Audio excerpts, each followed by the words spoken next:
The people that now occupy the space that was the Hamer Guitar Factory on University Drive in Arlington Heights were kind enough to let me take a tour through the facility as it is today. Hamer Guitars occupied this space from 1980 to 1997, then moved to Connecticut.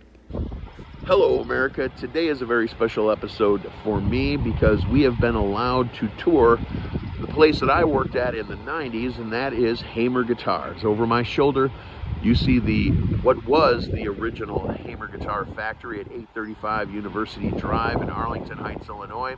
There was another offshoot small building that they worked out of for a few years before that, but this is the home of the place where many a rock star visited, took movies and pictures, and asked us questions about our jobs. Ladies and gentlemen, I introduce to you the Hamer Guitar Factory.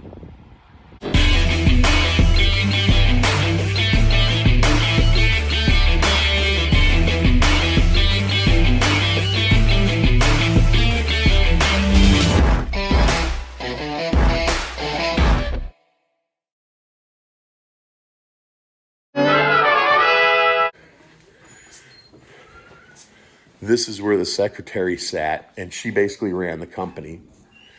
This was the sales office. And when the sales guy got busy, they always took me because maybe I was a good salesman. They would send me to shows, so I was delivering guitars to Def Leppard. But I was only going to Def Leppard when there was a bigger show in town. I got the little shows like Gwen Stefani, what was her band, No Doubt. I get sent to that show with a guitar to deliver. They would send their stuff ahead of time. We would work on it, and then we'd get it to the show. And then that office right there was the R&D department where Nielsen was always at.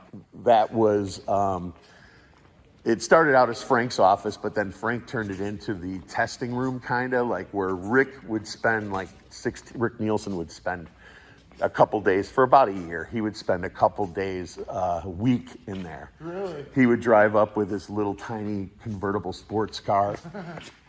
So let's see. So this was actually, this hallway right here was the shipping area. I do believe this wall was here, I'm pretty sure, or it was a little bit different. Maybe it wasn't. Yeah, because we had stuff stacked here. So the shipping area was here, and then I don't know if any of this is new, but right here would be where all the guitars would be tested and tuned. And then the buffing machines were right here. And then there was about 10 tables right through the center here, probably between there and here, that were just for wet sanding. And then the most elaborate paint room was, I'd say, generally in this squared area right here. And we actually had a girl, her name was Adrienne. She was an exotic dancer at night, but she showed up here, and she is responsible for cutting 1/2-inch squares of masking tape to make the squares that you saw on that guitar. That was all hand done by her. Really? Yeah. So I would say that the wall ended right here, and I'm just guessing because those have always been there, and we never saw those. Those were in some walls. And then we'd walk over here here was the kiln along with the supply. We would ship them out here. The kiln was over here. That ramp was not there, and that wall was not open. Wow, the ramp wasn't even there. No. Yeah, we just had this little peat right here. So by the time we got to this side of the wall, we had the neck department here. Basically about 4 tables, but 2 tables, 3 tables, but they had like 4 guys each at them. And then my department, I was in the body shop. Basically where we're standing right now was the body shop. Maybe a little bit farther back here. Then we had a CNC machine and only one guy who could run it. And that was basically in that corner right there. And then we had some random stuff here. Oh, we did have a nice supply of wood on this wall. And then when we go out for cigarette break, Frank, the owner at the time, now he works at Martin Guitars. Frank would, right about where these red things are, there were bins on wheels that were full with cutoffs. So we got paid every other week. That was the cigarette break door.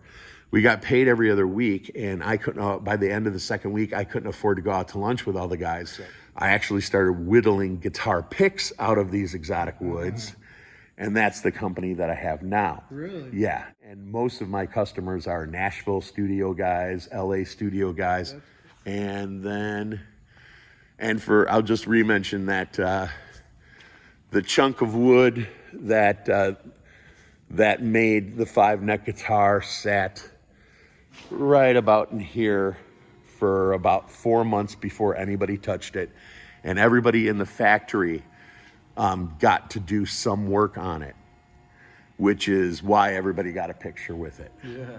And I'm just going to do a 360 here just to show. So the wall, paint room, wall here, wall, body, neck department there. My department, my body shop was right here. And this, ladies and gentlemen, was Hamer Guitars in the 90s when we were rocking. We also made the Jeremy bass here, if I didn't mention that. The song, the Pearl Jam song. Yeah.